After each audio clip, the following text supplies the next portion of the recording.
We get it. Holiday shopping can be tough. But thanks to Movement Watches, all that gift-giving anxiety can disappear with the press of a button. Movement Watches make the perfect purchase for just about anyone in your life. And remember, they start at only $95. You've heard me talk about Movement before, and you would have seen me wearing my watch, if you know who I am. I'm sure you got yourself a watch too. So now let's finish your holiday shopping and get a Movement watch for someone on your list. With Movement, you can skip the crowds, skip standing in crazy lines, and find a gift they'll love at prices that beat department stores. Movement watches start at just $95. At a department store, you'd be looking at $400 to $500. Movement figured out that by selling online, they were able to cut out the middleman and retail markups, providing the best possible price. At such great prices, Movement watches will make a wonderful holiday gift. Classic design, quality construction, and styled minimalism. Over 1 million watches have been sold in over 160 countries to date. Get 15% off with free shipping and free returns by going to movement.com/casefile. My watch has a really clean design that makes a great fashion statement, and now is the time to step up your watch game, or the watch game of someone on your Christmas list. Go to movement.com/casefile. That's mvmt.com/casefile. Join the movement. After you listen to Case 69, you can head to TuneIn to hear Case 70 right now. All new episodes of Casefile will be available 1 week early at TuneIn. There's no paywall and you don't need to sign up for the pro version. Make sure you download the free app available for iOS, Android and Windows. No sign up required. You don't even have to enter an email address. It's 100% free. Search for Casefile in the app. Alternatively, you can also listen on the web at tunein.com/casefile. So why wait until next week? After you've listened to today's episode, head straight over to TuneIn to listen to the next episode right now.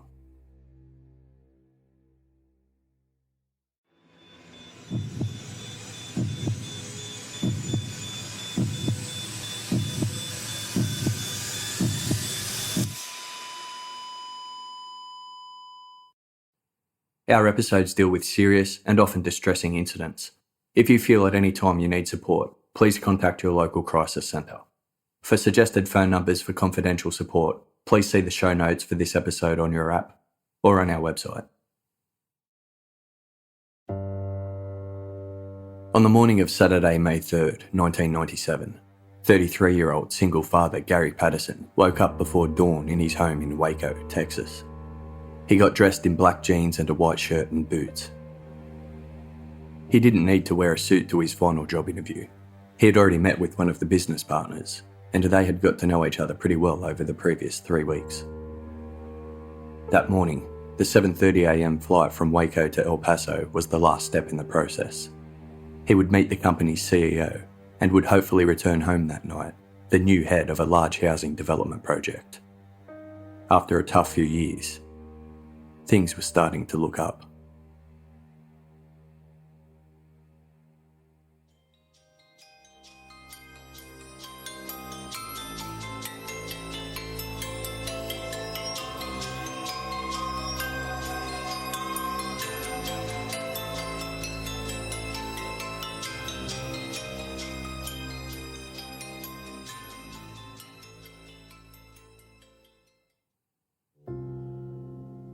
The majority of the Chihuahuan Desert's 200 million acres lies south of the United States border, in the central Mexican highlands. As it sprawls north into the US, it crosses the far western corner of Texas into the south of New Mexico and Arizona. It is vast and its landscape ever-changing, one of the most biologically diverse deserts in the world. Long sweeping valleys of sandy scrub, agave and yucca trees morph into huge expanses of flat, hard and dry land dotted with desert grass and cacti. Virtually no rain falls until the summer monsoon season between July and October. The habitat is resistant to extreme conditions. Only the strongest survive. The Chihuahuan is well known for its rocky mountain ranges, which form long and sometimes overlapping silhouettes. Searing daytime temperatures drop away to freezing nights due to the lack of humidity and cloud cover, and it can be a hot day in the lowland regions, while the surrounding mountains are capped in snow. Out in the desert, you would have more luck coming across a native wild animal than you would another human being. People don't stay out in the desert at night. There is nothing out there except for the biting temperatures and the animals who use the cover of darkness to cross the desert plains and valleys in order to stay hidden from predators. The Chihuahuan Desert contains over 250 species of butterflies, 20 amphibian species, 100 mammals, 250 birds, and 100 reptiles. Snakes slither their way in the low-lying desert scrub. Lizards and scorpions hide around the rocks and crevices. It's a mix of extremes. It's harsh. It's not a place you can survive on your own. Hundreds of miles east of the West Texan desert, in Waco, Gary Patterson was starting to feel like life was getting back to normal. He had only recently gained full custody of his daughter after a long and stressful divorce and custody battle. With the support of his family and friends, he was through the worst of it. He and Lisa Urick had married back in 1984 when Gary was 21, having their daughter 5 years later. For most of their marriage, Gary and Lisa worked for Lisa's father, Sam Urick. Sam opened a few different businesses, including a marina and an insurance agency. Every now and then, Sam would appear, take the profits, and disappear again, often for weeks or months at a time, leaving Gary and Lisa to deal with the customers. There never seemed to be a clear business model, and things weren't sitting right with Gary. It was after an incident at the insurance agency in the early 90s that Gary got fed up with the lifestyle and told Lisa he wanted out. He was sick of Sam's get-rich-quick schemes. Lisa was working the reception desk, holding their baby, when two men stormed in and demanded to know where Sam Urick was. They were angry and threatening, and like always, Sam was nowhere to be found. Following that incident, Sam Urick returned and abruptly closed the business, only to open a completely new company, a trucking business called Southern Sales in Conroe, 2.5 hours southeast of Waco. Gary told Lisa he didn't want to work for her father anymore. He wanted to make his own way in the world.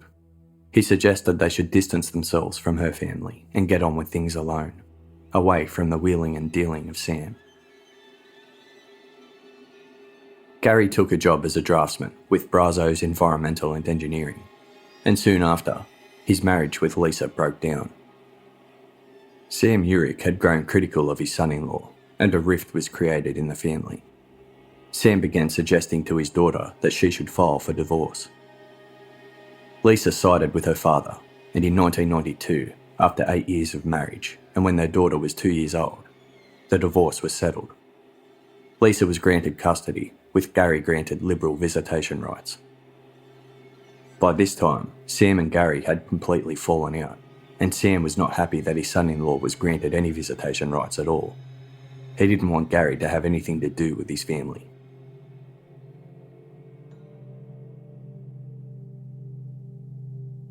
In the autumn of '94, Lisa disappeared with their daughter. She just got up and took off. Her father Sam had been in her ear. He'd got it into Lisa's head that if she and his granddaughter weren't around, then Gary wouldn't be able to see them. Sam wanted to get at Gary, and this seemed like a strong message and good payback. For the next 2 years, Lisa and their daughter moved from Texas to Nevada to Alaska and on to California. Along the way, Lisa would tell different stories as to why she had to escape Texas. To some, she told stories of abuse, and to others, she said Gary was dead. People bought the stories, but Lisa never stayed long enough for any real questions to be asked. Gary and his family hired a private investigator in California to track Lisa down, and after being on the run for almost 2 years, she was found living in Oregon. She was arrested in August '96 and returned to Waco, where she was charged with parental kidnapping. After 3 court appearances, Gary was granted sole custody, with Lisa being allowed supervised visits. Gary focused hard on getting his life on track as a single father and helping his daughter settle back into a normal routine and a normal life. 8 months later, in early April '97, the month before Gary Patterson's life-changing interview, Lisa was sentenced to 5 years probation for her parental kidnapping charge, and she was ordered to pay child support. It wasn't amicable, but when Lisa called Gary's parents and asked if they could give her a photo of Gary so she could put it in a locket for their daughter, it seemed like things were going to be okay. With the stress of the court proceedings and custody battles over, Gary could finally focus on building a life. He had a new girlfriend and he was happy to be finally moving on. Just days later, the opportunity of a lifetime came Gary's way. It was a normal day at the Brazos office. The environmental engineering company had a strong team and a respected presence in Waco. That morning, a man arrived at the front reception desk. He had arrived by taxi, so the receptionist knew he must have been from out of town. He was tanned, greying, and smartly dressed. The man introduced himself as Ned Wright. He was a real estate developer from Florida, and he was in Waco to look for engineers to partner up on a multi-million-dollar project they were starting, a large development of modular homes in Waco. He said he and his partner had heard great things about Brazos, and seeing as he was in the area, he thought he would drop in and introduce himself. Ned met with the engineers and explained a little more about himself and the project. He was from one of Florida's Fortune 500 companies, so joining forces with this calibre of property developer would be an extremely lucrative partnership for Brazos. Ned Wright thought Brazos seemed like a perfect fit. He asked if he could review the team's resumes and to meet everyone in the office, saying, "I'd like to shake a man's hand and look him in the eye before I hire him." There was a buzz in the office that something big and exciting was about to happen. But it was followed by disappointment. A few days later, Ned phoned Brazos and said the bank wanted them to partner with a bigger firm, so he wouldn't be able to follow through with their negotiations. Later that week, a man phoned Brazos and asked to speak to Gary Patterson. When Gary answered the call, he found that it was actually Ned Wright on the other end. Ned had given the receptionist a false name, as he didn't want anyone to know it was him calling. Ned explained that although they wouldn't be able to partner with Brazos, they were in a position to hire someone to head up part of the operation, and they wanted to speak to Gary about coming on board.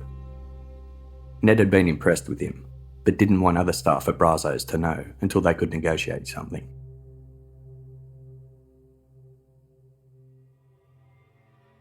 Over the next 3 weeks, Gary took several calls from Ned at his desk. It became a bit of a joke with the receptionist.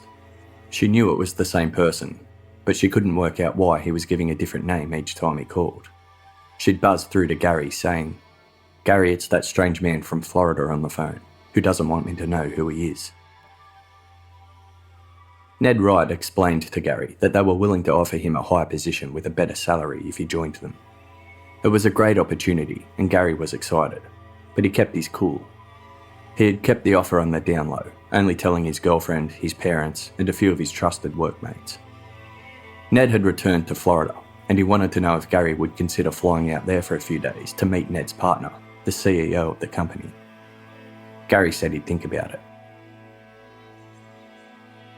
When they next spoke, Gary agreed to go to Florida, and he was thinking he would take his girlfriend and they'd make a trip of it, a getaway after all the stress of the last couple of years. Ned explained that they only had a quick back and forth trip in mind and were hoping it would just be Gary, as things were so busy with the company. But he said he would try and work something out and get back to Gary when he did. When Ned called back, he said there was a change of plans and he could now meet Gary at Waco Airport. Ned had to fly out unexpectedly for the development project, and he was actually there right now. But Gary couldn't make it, and the plan fell through. But Ned found another opportunity. He explained to Gary that the CEO was going to be in El Paso in early May to survey a new development site over there, and it would be the perfect opportunity for the three of them to finally meet. Ned offered to fly Gary to the far west Texas city, where they would finalise his employment contract and get acquainted. If the CEO was happy, and Gary was still interested, they were planning to make him the head of the new operation. If Gary agreed to take the job, they could even arrange his new company car straight away, a Chevrolet Suburban, and he could drive it back home to Waco. If he decided not to take the job, There would be no hard feelings, and they would fly him home on their company jet. They would even make the meeting on a Saturday so as not to disrupt his current position. Gary felt he had absolutely nothing to lose. It was the type of opportunity that didn't come around every day, and he was prepared to see what came of it. If he didn't go, he would always wonder, what if? Gary's family and the few who knew about the job offer were happy for him. His dad was a little sceptical, but he knew that Gary was right. If he didn't go and see what it was all about, he would always wonder. His only advice to Gary was, don't give them any money. On the morning of Saturday, May 3rd, 1997, Gary left his daughter with his parents and took a 7:30 a.m. American Eagle flight from Waco to El Paso. The flight took him right over the Chihuahuan Desert, touching down into the fourth largest city in Texas just before noon. El Paso is located in the far western corner of Texas, in a region of the desert known as the Trans-Pecos. El Paso borders New Mexico to the north and west, and Mexico to the south. Its close proximity to Mexico brings a Mexican flavour to everything from cuisine to the landscape and the architecture. Compared to many other parts of the state, the El Paso region is arid and mountainous. The Franklin Mountains loom over the city like a wave. The Rio Grande River runs smoothly down towards Mexico, where it forms part of the border between the two countries. Outside El Paso, the Chihuahuan Desert is sparsely populated. The mix of dry desert conditions and mountains make for some of the harshest weather extremes imaginable, and May is usually the beginning of the most severe weather of the year. El Paso has always been associated with its high levels of poverty and low median income level, a factor which statistically can contribute to high crime rates. But El Paso has defied the odds and remained one of the safest cities in America.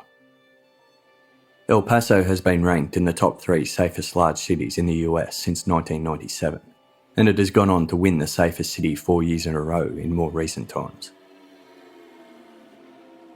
After reaching El Paso, Gary called his father to let him know he had arrived safely. He got his dad's answering machine, so he left a message. The following day was when Gary was either due to fly back to Waco, or, if he had accepted the job, drive back in his new work car. But no one had heard from him. As night fell on that Sunday evening, Gary's parents were worried. Gary wasn't the sort of person to not stay in touch, especially given everyone back home was waiting for the big news on whether he had the new job or not. After everything Gary had been through to get his daughter back, they knew that it was totally out of character for him not to contact them and let them know what was going on. He was due back at work on Monday morning, and he wasn't the type to not show up without calling in. When Monday came round and Gary still hadn't been in touch, his father filed a missing person report with the Waco Police Department. He knew something was wrong. He told the officer on duty that he was sure something had happened to his son.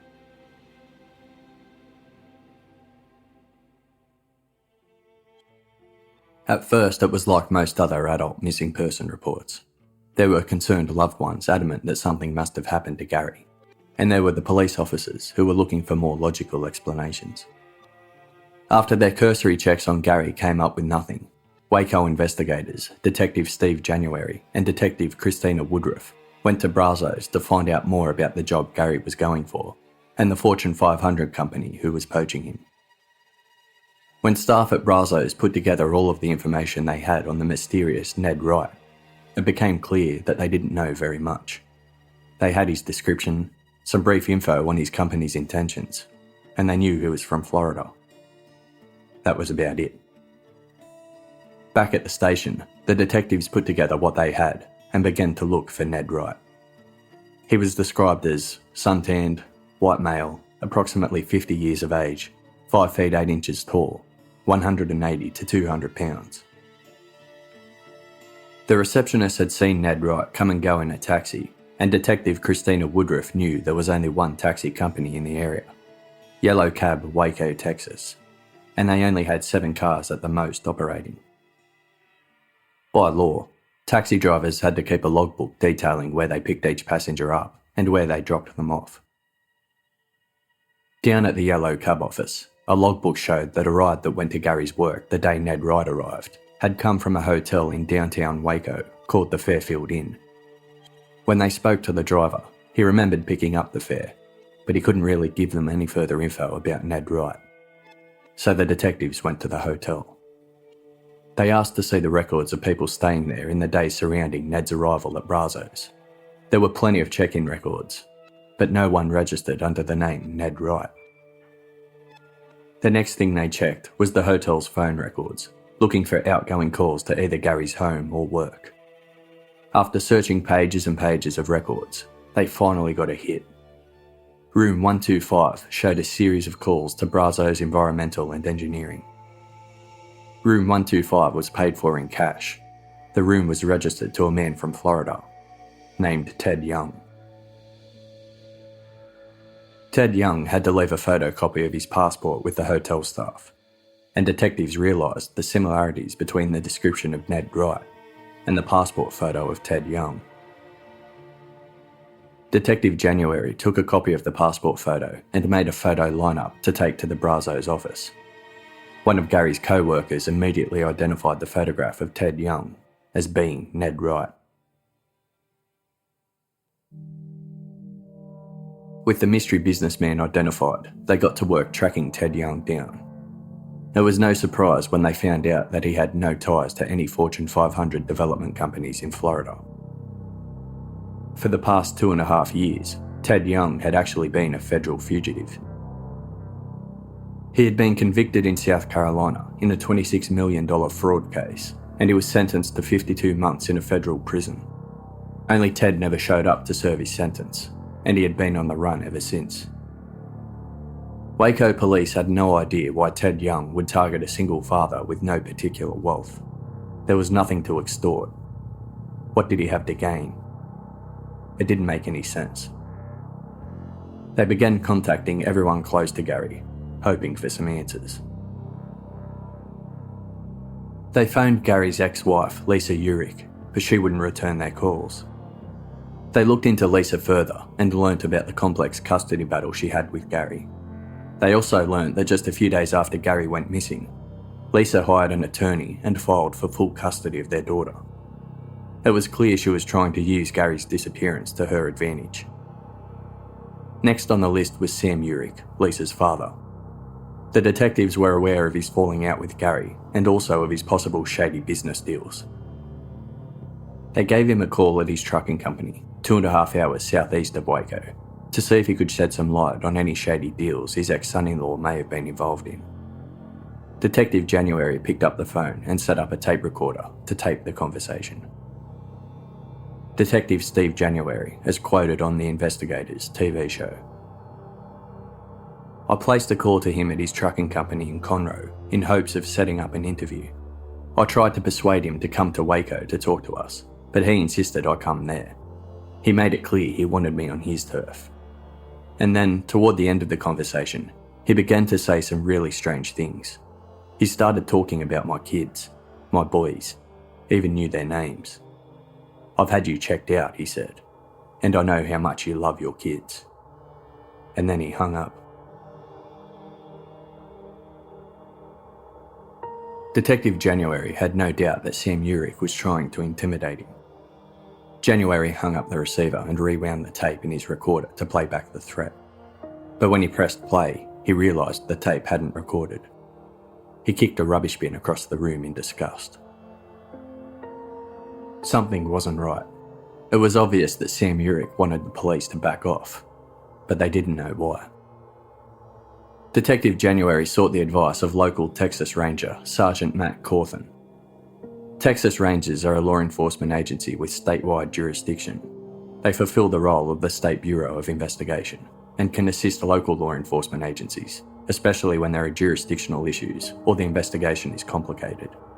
They have certain pull and power that local law enforcement don't have. Together, Ranger Cawthon and Detective January decided that the best thing to do would be to make a surprise visit to Sam Urick at his trucking company in Conroe. But they drove 3 hours to find the warehouse empty. Sam Urick had cleared out and disappeared. The trucking company showed little evidence that it was a legitimate business at all. The business name, Southern Sales, had operated under 6 different names and company bosses. There were no tax listings, and the only activity on the phone records were thousands of long-distance phone calls to El Paso, Mexico, and Honduras in Central America, as well as numerous other locations. The investigation, with the help of the Texas Rangers, now focused on Sam Urick. They had absolutely no idea how he could possibly be linked to Ted Young, or even the disappearance of Gary Patterson, but it seemed like the right direction to go. Gary's father told investigators the rumours and stories he had heard about Sam Urick. How he would sometimes brag about the old days when he was a CIA hitman. There was the time Sam went to a Waco bank with $100,000 in cash wanting to open an account. The bank requested a disclosure agreement citing where the money had come from, but rather than tell them, Sam left the bank furious.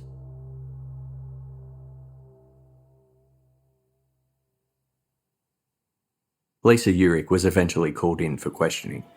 She had no idea where her father was, and she had no idea where Gary was either. She didn't look worried at all about Gary, but the detectives didn't know if that was because they weren't on speaking terms, or she knew something they didn't. Detective January. Do you have any suggestions or thoughts on why he might have disappeared? Lisa. I really don't. I can't imagine what has happened to him. What do you think happened to him? Like I said before, I don't know. I mean, it's just totally out of character. Do you think your father could be involved? No. Why not? Because my dad is not like that. That's why. Gary's father passed over the details of the private investigator they had hired to track Lisa down, hoping that he might have some information for the police. And he was right, he did. The San Diego private investigator told Detective January that while trailing Lisa, he had a hunch that her father Sam was involved. And it turned out that Sam had actually been funding Lisa to stay hidden for the 2 years she was on the run. It was clear to the PI that Urick hated his former son-in-law because of the custody battle, and he was not a man to forgive or forget very easily. The PI confirmed that Urick was involved in money laundering schemes and different business scams. Any sniffing around his business by the cops was a sure way to get him to run, because he wouldn't want to jeopardise his money over an investigation into the disappearance of his ex-son-in-law. The PI also disclosed that he had managed to get his hands on a leather-bound day planner owned by Urick. It was sitting on the front seat of Urick's Lincoln, and it just happened to fall into his hands and get photocopied.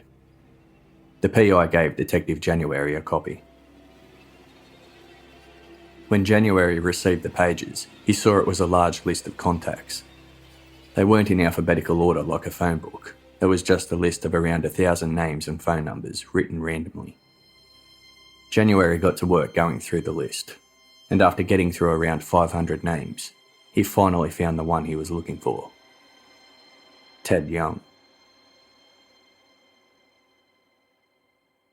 But both Sam Urick and Ted Young had vanished, and detectives from the Waco Police Department didn't have the capabilities to track them down. They were faced with major jurisdiction issues. Gary Patterson was from Waco in McLennan County, but he disappeared in El Paso, which is in El Paso County. Ted Young was a federal fugitive who could be anywhere, and Sam Urick got around. Further background checks on him revealed he had been either charged, indicted, or served time in 22 different states. Texas Ranger Cawthon went to the Waco Police Department and went over the entire case with Detectives January and Woodruff. They spent a whole afternoon outlining everything they knew before Cawthon suggested that the only way to help with the jurisdiction issues was to get everyone in the same room. He organised a meeting of local, state and federal agencies, believing they might be able to put together some sort of strategy. The meeting was attended by the McLennan County District Attorney, the Assistant U.S. Attorney for the Western District of Texas, representatives from the FBI, and members of the U.S. Marshal's Office. They went over all the details of the case and decided that the only chance they had of finding out what happened to Gary Patterson was to locate the last known person to have seen him alive, Ted Young. What the Waco detectives didn't know was that the US Marshals had been following Ted Young already. The US Marshal deputy who was present at the meeting excused herself to make a phone call. When she returned, she sat down and said, "We've got him. We know all about him and where he is." She reeled off an enormous catalogue of details of the surveillance of Ted Young, finishing with, "He just crossed over the border from El Paso to Juarez, pulling a trailer." The US Marshals made it clear that Ted Young was a federal fugitive, and they had sole jurisdiction over him. But they said they would keep local law enforcement in the loop.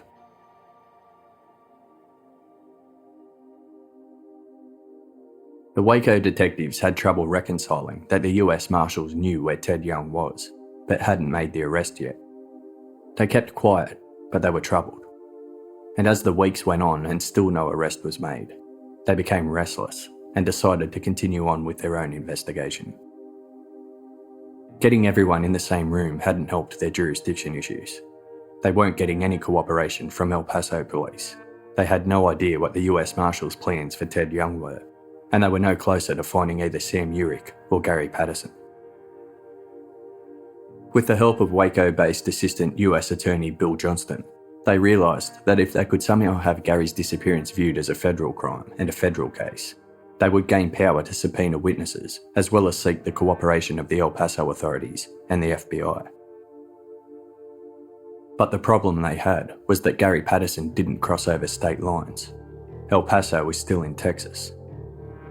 Texas Ranger Cawthon recalled in an interview with Carlton Stowers from the Dallas Observer for his article and book Death in a Texas Desert. Quote, "Finally, after doing some research, Assistant US Attorney Bill Johnston came up with a statute referring to interstate flights that worked to our advantage. The commercial flight that Gary had taken to El Paso had been scheduled to travel on to San Francisco that same day.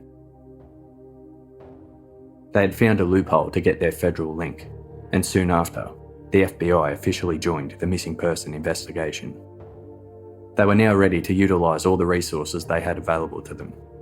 Since the Marshals insisted on bringing Ted Young in, Assistant US Attorney Johnston called them and requested they help locate Sam Urick as well. But he was given a stern warning by the Marshals. You don't know who you were dealing with.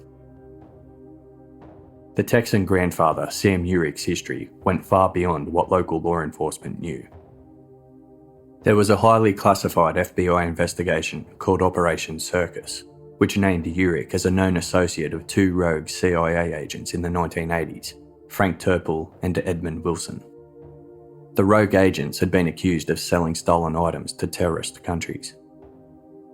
The FBI believed Sam Urick helped hide the rogue agents when they were on the run, and that he was also involved in the purchase and delivery of arms and 20 tons of plastic explosives. These explosives were sold to Libyan terrorists who would ultimately claim credit for the 1986 bombing of a Berlin nightclub frequented by American soldiers. The bombing killed 2 US servicemen and wounded over 200 others. In retaliation to the bombing, President Reagan ordered airstrikes on Libya. At the time of the investigation into Gary Patterson's disappearance, at least 3 US intelligence agencies had his ex-father-in-law, Sam Urick, listed as someone who assisted in facilitating the shipment of explosives to Libya. So now local law enforcement knew. Sam Urick wasn't just a small-time money launderer with shady businesses. He was a serious criminal, and there was every chance that he was involved in his ex-son-in-law's disappearance. With the threat Sam Urick had made still fresh in his mind, Detective January stepped up his own personal protection. He checked his home and vehicle for explosives, and he kept several guns close by in case he needed one at a moment's notice. When Detective Christina Woodruff found out about the dark past of Sam Urick, she feared for her life. They believed he was a person capable of anything.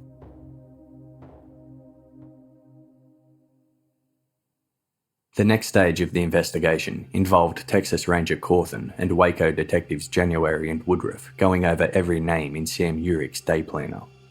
They constantly flew between Waco and El Paso, creating a roadmap between different people on the list.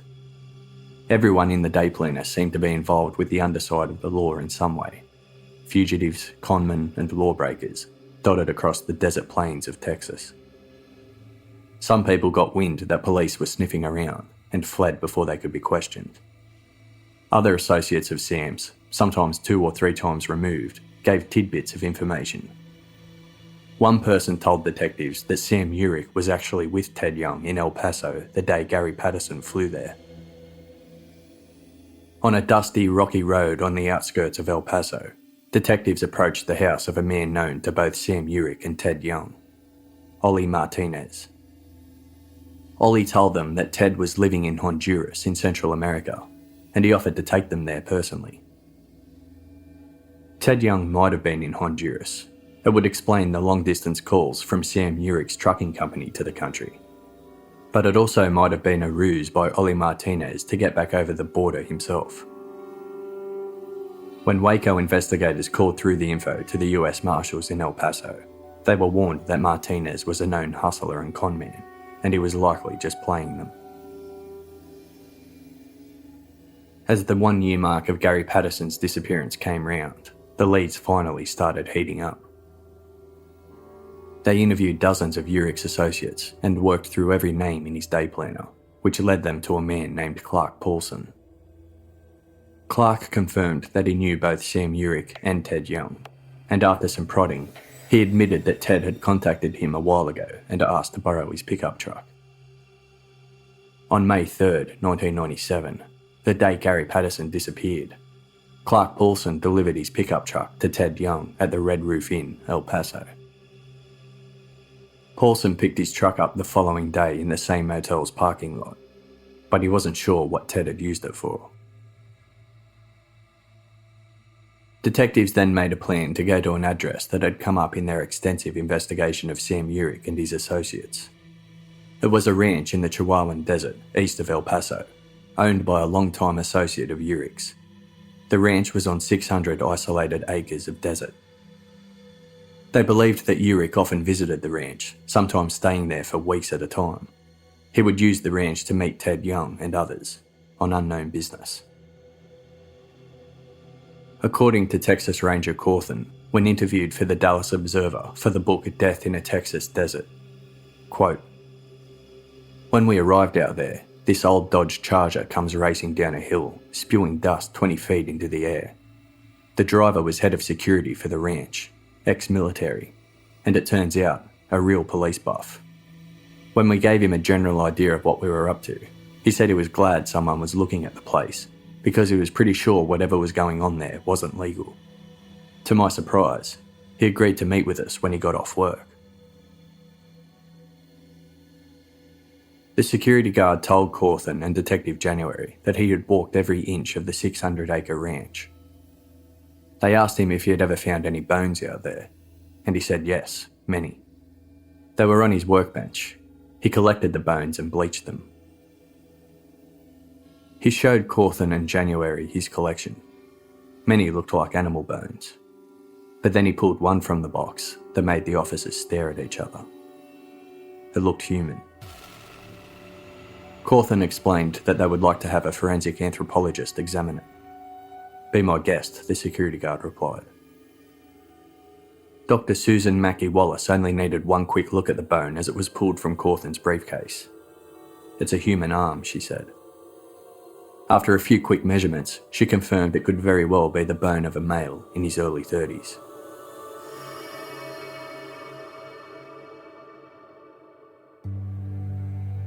While they waited for a search warrant for the ranch, it seemed the perfect time to get Lisa Urick back in for questioning. And as luck would have it, Lisa had failed to pay ordered court costs and fees in the aftermath of her sentencing, so she found herself arrested for parole violation. When detectives January and Woodruff arrived at her house to arrest her, she didn't argue. As Lisa sat in the back of the police car, Woodruff turned to her and said, "You won't believe what has been uncovered in the desert outside El Paso." Lisa looked at her with no idea. A human arm bone. Lisa sank down in her seat, and according to the detectives, she doubled over as if she had stomach cramps. At the county jailhouse, Lisa sat silently when questioned. Detective January explained to her in very simple terms that the window of opportunity was closing fast. At that, Lisa appeared defeated and quiet, and within 24 hours, she started talking. Her father, Sam Urick, had made a plan to lure Gary to El Paso, but according to Lisa, it was only to beat him up, not to kill him. He used an associate that he knew, Ted Young, to entice Gary away from Waco in order to carry out the plan. Lisa admitted that she knew Gary would go as soon as they offered him the new work car, the Chevrolet Suburban. Her father had asked her to help Ted Young identify Gary. Just before her sentencing, which had occurred the day before the mysterious Ned Wright walked into Gary's office, Lisa called Gary's parents to ask them for a photo of Gary to put in a locket for their daughter. Gary's parents obliged, although they were confused why she was being caring enough to do so. The photo wasn't for their daughter's locket. The photo was to give to Ted Young so that when he was taken around to Brazos to meet the staff, he would be able to recognise Gary immediately. The Waco investigators approached US Attorney Bill Johnston with what they had. Arrest warrants were approved for Sam Urick and Ted Young, and the search warrant for the ranch outside El Paso where the arm bone was found was also approved. That day, an army of volunteers from the military base, the prison and the fire department joined the team of police and police dogs as they searched the 600 acres of desert on the ranch to look for Gary's body. The huge team fought the harsh sun and tough ground over 3 days. Every disturbed piece of ground and every unusual gathering of rocks would prick the senses of those searching. One of the officers came upon a neat pile of rocks, and beneath them, just under the surface, was a skull. After a little more digging, they found more bones. Even though the reality of what they had found hung heavy, they were relieved to have located Gary's body, bringing some closure to the case. The search team rejoiced. It was a massive breakthrough. The body was sent to the El Paso coroner's office, and Detective Christina Woodruff waited for the medical and dental records to arrive. When the records came through, she walked through the front doors of the coroner's office and sat waiting with a coffee. The coroner looked at the dental records for just a few seconds, then turned to Detective Woodruff. "It's not him."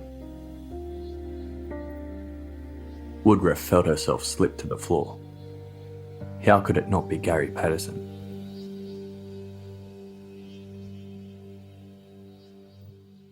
Further investigation revealed the body belonged to someone else, a homeless man from El Paso, a homicide victim, but not related to the Gary Patterson case at all. With the search coming up with nothing on Gary, the investigation focused back on locating Sam Urick and Ted Young. Regardless of the US Marshal's jurisdiction over the arrest of Ted Young for the fraud sentence he faced, with Gary Patterson's case now being a federal investigation, the Waco investigation team could go after him as well, and it was in their best interest to find him first. They believed that they could get Ted to spill the beans on Sam Urick and maybe even lead them to Gary's body. But without Ted, their case was weak. 3 weeks later, word came through that Sam Urick had been apprehended by US Marshals in Las Vegas. Apparently, the US Marshals had known of Urick's whereabouts for 3 days prior to his arrest, but didn't inform the investigation team back in Waco. Urick was held in jail awaiting extradition back to Texas. Detectives knew that they had to find firm evidence on Urick by the time he was brought back to Waco. If they didn't, they risked him being released without charge. They realised to get that firm evidence, they had to track down Ted Young. Their investigation had revealed that Ted was in Honduras as they had been told previously, and the decision was made to go there and get him. Texas Ranger Matt Cawthon and his lieutenant boarded a plane with members of the Secret Service who had agreed to run interference with the Honduran government in Central America. They would liaise with local police too if necessary. When they arrived in the capital city of Tegucigalpa, representatives of the US Embassy were waiting for them.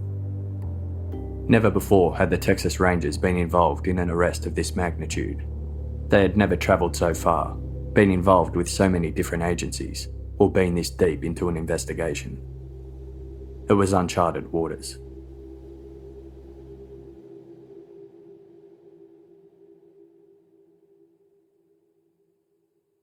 Honduras is nestled between Nicaragua, El Salvador, and Guatemala, and remains one of the poorest and least developed countries in Latin America. The economy is based mostly on agriculture, and in 1997, coffee and bananas accounted for 37% of the total legal export revenue. During the 1990s, drug trafficking and kidnapping were an enormous problem for Honduras. The rise in violent crime had intensified with government unrest, and murders were at an all-time high between the years 94 and 98. 88% of the cocaine headed for the US is believed to pass through Central America, so Honduras was exposed to the problems that came with that. Organised crime, violence and corruption. Senior military members were alleged to be involved in drug trafficking. Like elsewhere in Central America, private security outnumbered police. Corruption was rife, and people protected themselves with people they knew they could trust. When the team pursuing Ted Young arrived in Honduras at the end of July 98, they had no idea that within just 2 months, the country and the entire region would be unrecognisable. It would be hit by the second deadliest Atlantic hurricane on record, and the deadliest recorded hurricane in the satellite era, Hurricane Mitch. When the Texas Rangers arrived to their hotel in Tegucigalpa, the shit hit the fan. One of the Secret Service guys came in and told them that the US Marshals were furious that they were there.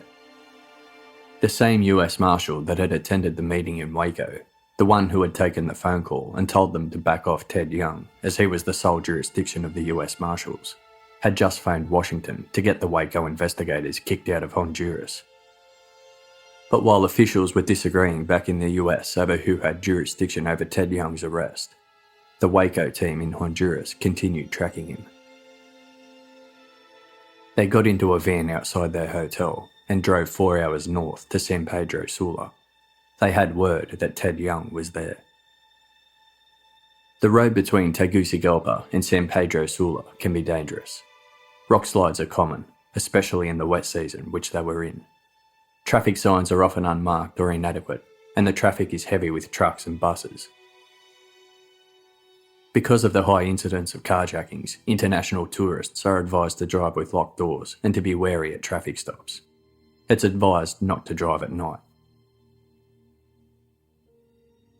After driving over 4 hours through the mountains and the dense pine trees which grow along the central part of the country, the Waco team arrived in San Pedro Sula. Cawthon showed a photo of Ted Young to some locals. They told him the American man in the picture worked at a local junkyard and pointed in the direction. When they pulled their van up to the rundown junkyard, they all watched as the grey-haired Ted Young walked through a gate into the yard. Texas Ranger Cawthon recalled in an interview with Carlton Stowers for the Dallas Observer and for the book Death in a Texas Desert, quote, "I can't describe how I felt at the moment when I finally saw the man we'd been chasing after for 15 months. I wanted to run across the road and hug him. But they held back. They watched him overnight, and first thing the next morning, Ted Young was arrested and taken to the local police station before being transferred to the San Pedro Sula jail." Cawthon told Ted he was from the Texas Rangers, and he wasn't there about the fraud case he was wanted for. He was there to talk about Gary Patterson. At that point, Ted's face dropped. Cawthon reeled off all the evidence they had on him. They knew he had stayed at the Fairfield Inn in Waco. They knew he had posed as Ned Wright. They knew he had stayed at the Red Roof Inn in El Paso. They knew he borrowed the pickup truck from Clark Paulson the day Gary disappeared. They knew he had spent time in El Paso with Sam Urick. Cawthon told Ted that if he didn't fill in the gaps and cooperate, then he would spend the rest of his life in jail protecting a man who would never protect him. After sitting silently and staring back at the Texas Rangers, Ted Young replied, "Okay, I'll give you what you want."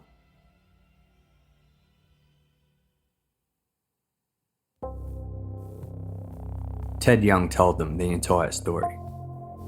Ted fled his conviction in South Carolina and made his way to Honduras.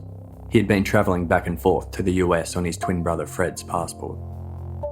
Sam Urick contacted him in Honduras and asked him to come back to the US to carry out a job for him. Urick had been shipping Ted old trucks to sell. It was the only way he was able to make a living at the time, so he felt he owed Urick a favour. Ted went on to explain the failed attempt at luring Gary to Florida. Then he tried to meet him at the airport in Waco with the intention of driving him out near China Springs to arrange his murder. When that also failed, Ted and Urick came up with the plan to lure Gary to El Paso. That day, Ted met Gary at the El Paso airport. Gary was under the impression he was there to meet the CEO of the company, so Ted had to make excuses for the delay. He took Gary to lunch and they visited a few bars for drinks. By the time dusk came, which was the arranged time they were meeting the CEO, Gary was a little tipsy. They jumped in the pickup truck and Ted told Gary that he had to swing by the desert development location to pick up a soil sample. As they drove out into the desert, the sun was fading and Gary began dozing off. When they approached the location, a figure stood out on the road in front of the pickup truck. As Gary's eyes adjusted, he focused on the man he assumed was his new boss, the CEO. But as he looked closer, he saw his ex-father-in-law, Sam Urick, walking to the passenger side door. He turned to Ted, who was by then holding a .22 caliber pistol in his face. Sam Urick opened Gary's door, wrapped duct tape around his arms and legs, and dragged him out of the car. Sam then turned to Ted and told him to go back to town and to pick him up the next day, because this is going to take all night. Ted went back to the Red Roof Inn and retired for the night. The next day, he collected Urick and returned the pickup truck to the parking lot of the motel, where it was later collected by its owner, Clark Paulson. Urick then drove Ted out of town to a safe place where he could travel back over the border. When Ted asked Urick where Gary was, he said, "He's in the desert." Urick pulled $180 from his pocket, apparently taken from Gary, and gave it to Ted for his troubles. Using his twin brother Fred's passport, Ted Young crossed the border into Mexico and disappeared back to Honduras.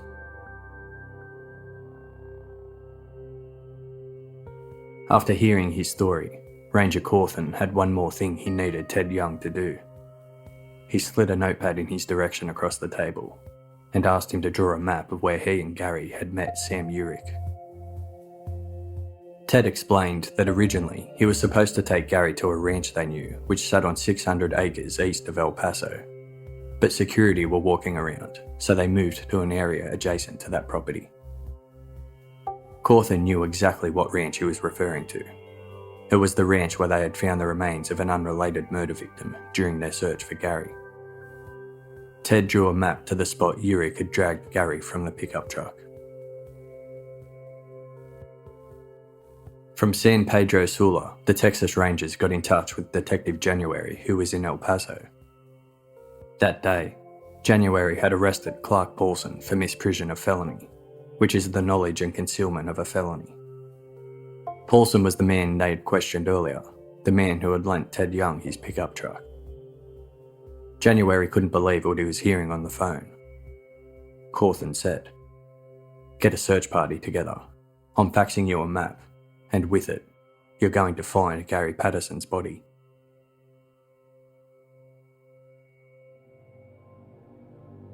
On the 3rd of August, 1998, a search team drove in convoy down the same long road east of El Paso that Gary Patterson travelled on his final day. 15 months before, Gary thought he was going out into the desert evening to collect a soil sample. Instead, his ex-father-in-law stood over him, bound him, and beat him with a metal pipe until he was almost dead. But killing him wasn't enough. He wanted Gary to suffer until his very last breath. Urick dug a shallow grave and rolled his ex-son-in-law in. Gary was still gasping his last breaths of air as Urick shoveled desert sand over him. Following Ted Young's map, the search party walked into the desert. The search dog led them to a spot of unsettled ground, and a small amount of digging was all it took to know there was something there. Detective January ordered the area be cordoned off, and the medical examiner was called in. A helicopter hovered above, taking aerial photos of the site. A hydraulic mule was brought in, and every moment of the excavation was filmed. January wasn't leaving any stone unturned, and he wanted the scene treated with the utmost care. Gary Patterson's body was lifted from his shallow grave, still dressed in the black jeans, white shirt and boots he had been wearing the day he went to El Paso. It had taken 15 months and an excessively complicated investigation involving Waco police, the Texas Rangers, the FBI, a California private investigator, the US Marshal's Office, the Secret Service, the State Department, Border Patrol, the government of Honduras, and even Interpol. But they had finally got there. They had found Gary Patterson. That day, Detective Steve January cried for the first time in his career. In September 1999, Clark Paulson, the owner of the pickup truck, faced a misprision of felony charge for his role in the murder. But Paulson adamantly denied he knew anything about the plan to murder Gary Patterson. He said he had no idea what Ted Young was using his truck for. He was acquitted. Lisa Urick pleaded guilty to misprision of felony and received a 3-year prison sentence, plus the 2-year sentence she was already serving for violating the terms of her parole. She lost all custody rights to her daughter, who by that time, at 9 years old, was cared for solely by Gary's parents. When Sam Urick and Ted Young's cases came to court, Assistant US Attorney Bill Johnston made no secret that if the cases went to trial, he would be seeking the death penalty. They both pleaded guilty. Federal Judge Walter Smith, without pointing the finger at any agencies or persons in particular, made mention that he was troubled by the lack of federal participation in the investigation. Ted Young pleaded guilty to being an accessory to murder and for carrying a firearm during a crime of violence. He received a 20-year sentence, plus the 4 years and 3 months he still owed in South Carolina for his fraud conviction. Sam Urick pleaded guilty to the murder of Gary Patterson and was sentenced to life in prison. Despite the coroner confirming that sand was inhaled into his thorax, Sam Urick denies any knowledge that Gary was still alive when he buried him in the desert.